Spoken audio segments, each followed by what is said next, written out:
Coding शुरू करने से पहले डाउट क्या होता है, कौन सी प्रोग्रामिंग लैंग्वेज सीखनी है या फिर कहां से सीखनी है। अगर आप कॉलेज के फर्स्ट ईयर या सेकंड ईयर में हो और डाउट में हो कि आपको कौन सी प्रोग्रामिंग लैंग्वेज चूज करनी चाहिए, C++, जावा, पाइथन, जावास्क्रिप्ट या फिर कुछ और, चिंता मत कीजिए। इस वीडियो को देखने के बाद आपका सारा का सारा डाउट क्लियर हो जाएगा, पूरी क्लियरिटी आ जाएगी कि आपको कौन सा प्रोग्रामिंग लैंग्वेज चूज करना चाहिए। Hello everyone, welcome to Code Best. आज के वीडियो में हम बात करने वाले हैं how to choose a programming language. तो सबसे पहले एक मिथ क्लियर कर लो कि प्रोग्रामिंग लैंग्वेज मैटर करती है, बट उससे ज्यादा मैटर करता है कॉन्सेप्ट और लॉजिक, जिसके बेस पे हम कुछ बिल्ड करते हैं। सोच के देखो, आपको हिंदी लैंग्वेज भी आती है बोलनी और इंग्लिश लैंग्वेज भी आती है बोलनी।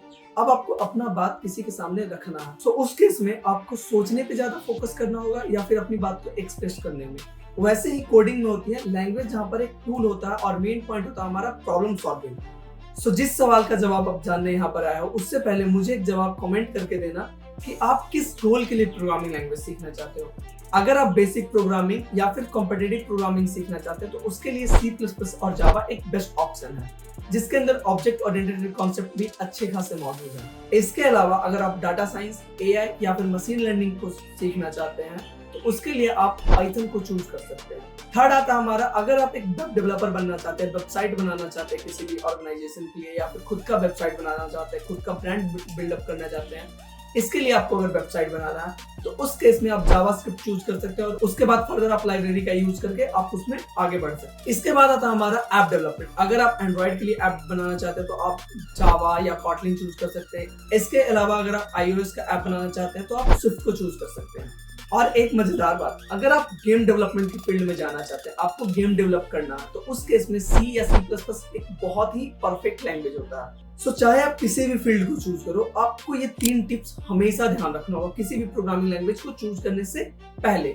सबसे पहले किसी भी एक लैंग्वेज को पकड़ करके उसके स्टार्ट करो, बेसिक सिंटेक्स करो, फॉर लूप, इफ एल्स, उस पर अपना कमांड स्ट्रॉन्ग करो, और उसके बाद अगर आपको लगता है किसी और लैंग्वेज को सीखना तो आप चेंज कर सकते हो।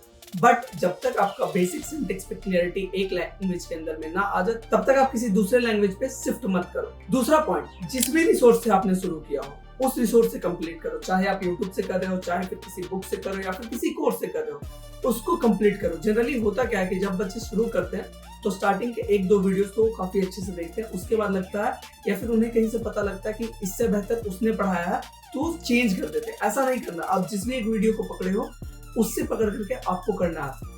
इससे क्या होगा कि आपकी कंसिस्टेंसी मेंटेन होगी, जो कि आपको डे बाय डे इंप्रूव करेगा प्रोग्रामिंग लैंग्वेज के अंदर। और अगर आप ऐसा नहीं करते तो आप फिर एक लूप के अंदर फंस जाओगे, जहां पे आप बार बार एक ही चीज पढ़ रहे होगे, अलग अलग जगह से, अलग अलग रिसोर्सेज से।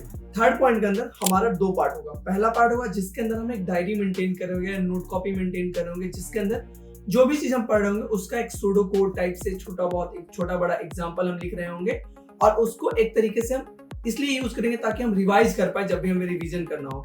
इससे क्या होगा कि जैसे जैसे हम रिवाइज करेंगे उससे कॉन्सेप्ट हमारे दिमाग में बहुत अच्छे से क्लियर होता जाएगा। और दूसरा पार्ट हमारा स्मॉल प्रोजेक्ट। जब भी आप किसी एक टॉपिक को पढ़ रहे हो, 1, 2, 3 टॉपिक को पढ़ रहे हो, तो उससे उस टॉपिक को कंप्लीट करने के बाद आप क्या कर सकते हो कि आप एक छोटा सा प्रोजेक्ट बना सकते हो। फॉर एग्जाम्पल, आपने ऑपरेटर्स पढ़ा, उसके बाद आप क्या कर सकते हो कि आप बना सकते हो कैलकुलेटर। फिर आपने मान लो एरे पढ़ा, फाइल हैंडलिंग पढ़ा, तो उसके बाद आप क्या बना सकते हो, टू डू लिस्ट, जहां पर आप अपने डेली के काम को अलाइन कर सकते हैं। थर्ड वन कि आप टिकटॉक टॉय गेम बना सकते हो। काटा जीरो वाला गेम आप सबको याद ही होगा, जो हम बचपन में काफी ज्यादा स्कूल में खेलते होते थे, आप वो भी बना सकते हो। जब आप स्मॉल प्रोजेक्ट बनाओगे तो आपको पता चलेगा कि वो कॉन्सेप्ट कहाँ पर यूज होना है और कैसे उसको यूज करना है। इससे आपको एक क्लियरिटी मिलती जाएगी जो अंदर ही अंदर आपको मोटिवेट करता जाएगा। लेकिन हाँ, इन सब बातों से पहले एक बात याद रखना कि आप जो भी प्रोग्रामिंग लैंग्वेज चूज कर रहे हो वो अपने गोल्स के हिसाब से चूज करना। आपका गोल क्या है? अगर आप बिगिनर हो, आपको अपने गोल्स के बारे में नहीं पता, तो आप C या C++ से स्टार्ट कर सकते हो। ये एक अच्छा चॉइस होगा। लैंग्वेज चूज करना हमारा बस फर्स्ट स्टेप है। आपको मास्टरी तब मिलेगी जब आप डेली उस चीज को प्रैक्टिस करोगे। डे बाय डे आप इंप्रूव हो रहे होगे। आप स्टक करोगे, डजंट मैटर, आपको डेली करना है। चाहे पाइथन हो या फिर जावा हो या फिर C++ हो, आपको एक ही चीज इंप्रूव कर सकता है, वो है आपका कंसिस्टेंसी का रिकॉर्ड।